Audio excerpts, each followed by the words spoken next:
Hello friends, welcome to banking web channel. यहाँ आपको मिलती है बैंकिंग में होने वाले डेवलपमेंट की सारी खबरें। फ्रेंड्स, जैसा कि हम सब जानते हैं, आज 23 जून को स्ट्राइक का कॉल कैंसिल कर दिया गया है यूएफबीओ के द्वारा, ये कह के कि आईबीए नेगोशिएशन के लिए रेडी हो गई है, जो कि 1 जुलाई 2022 से होगी। फ्रेंड्स, थोड़ी देर पहले अपडेट आया था, पर अब इस पर ऑफिशियल सर्कुलर आउट हो गया है यूएफबीओ की तरफ से, और मैं आपको इस पर डीपली बताऊंगा कि ऑफिशियल सर्कुलर में क्या क्या लिखा गया है। और सबसे बड़ी बात है फ्रेंड्स कि इस पे आईबीए का टेक है कि पेंशन अपडेशन जो हमारे रिटायर्डीज़ का कितने सालों से फंसा हुआ है, वो सब जुड़ाई से कोर्ट में। फ्रेंड्स, कंप्लीट सर्कुलर आप देख सकते हैं स्क्रीन पर। इस पे क्लियर लिखा गया है कि IBA relents agrees to commence negotiation. तो फ्रेंड्स, आईबीए एग्री हो गई है नेगोशिएशन स्टार्ट करने के लिए on our residual issues including five day banking and pension updation. ये सर्कुलर आज ही का है फ्रेंड्स, यानी 23 जून 2022 का।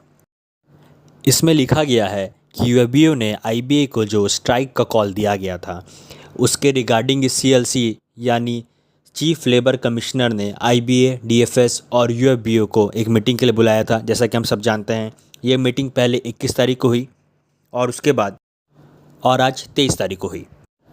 21 तारीख की मीटिंग में यूएफबीओ ने सीएलसी को बताया कि आईबीए ने ये वादा किया था कि 11th बाईपार्टाइट सेटलमेंट साइन होने के बाद रेसिडुअल इश्यूज़ के लिए वो कंटिन्यूस मीटिंग करेगी यूएफबीओ के द्वारा, लेकिन आईबीए ने ऐसा नहीं किया और कोई भी मीटिंग रेगुलर बेसिस पे रेसिडुअल इश्यूज़ के लिए नहीं हुई। और यूनियंस ने यह भी कहा कि अगर आईबीए एग्री हो जाती है नेगोशिएशन जल्द से जल्द शुरू करने के लिए, तो वो स्ट्राइक का कॉल वापस ले लेगी। लेकिन आईबीए ने 21 तारीख को ऐसा कोई भी कमिटमेंट नहीं दिया कि वो किस दिन से नेगोशिएशन शुरू करेगी। फर्दर आईबीए ने बहुत बड़ा एक बात कहा पेंशन अपडेशन को लेके, जिसके लिए सारी रिटायर्ड एम्प्लॉयज़ बैंक के काफ़ी दिनों से लगे हुए हैं। आईबीए ने कहा कि पेंशन अपडेशन का मुद्दा सब जुडाइस है सुप्रीम कोर्ट पे, और इसके कारण वो अभी तक खुल के यूनियंस के साथ पेंशन अपडेशन पर चर्चा नहीं कर पाई है।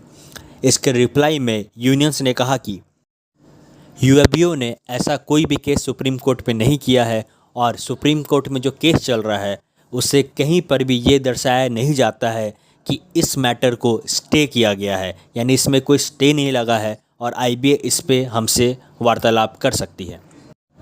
ये सुनने के बाद आईबीए ने कहा कि हाँ, वो पेंशन अपडेशन का मुद्दा यूनियन से अब चर्चा में लाएगी, लेकिन उसने कोई डेट उस दिन 21 तारीख को नहीं बताया कि वो कब से नेगोशिएशन शुरू करेगी।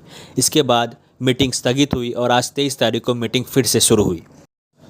फ्रेंड्स, आज की मीटिंग में CSB bank and DBS bank के मैनेजमेंट भी बैठे थे और उन्होंने कहा कि 11th बाईपार्टाइट सेटलमेंट जो हुआ है उसके लिए अपने यूनियंस के से बात कर रहे हैं, लेकिन क्योंकि उनका बिजनेस मॉडल चेंज हुआ है तो उनकी बोर्ड ऑफ डायरेक्टर्स एग्री नहीं है कि वेज रिवीजन को एक्सटेंड किया जाए आईबीए के पैटर्न पर। तब सीएलसी ने बीच में कहा कि आईबीए को इस मैटर पे सीरियसली अब सोचना चाहिए। उसके बाद सीएलसी के पूछे जाने पर आईबीए ने कहा कि अपने हायर अथॉरिटी से बात करके उन्होंने ये फैसला किया है कि वो अब residual issues including five day banking pension updation के लिए नेगोशिएशन शुरू कर रहेंगे, और वो रेगुलर बेसिस पे इस पे नेगोशिएशन करने के लिए तैयार हैं।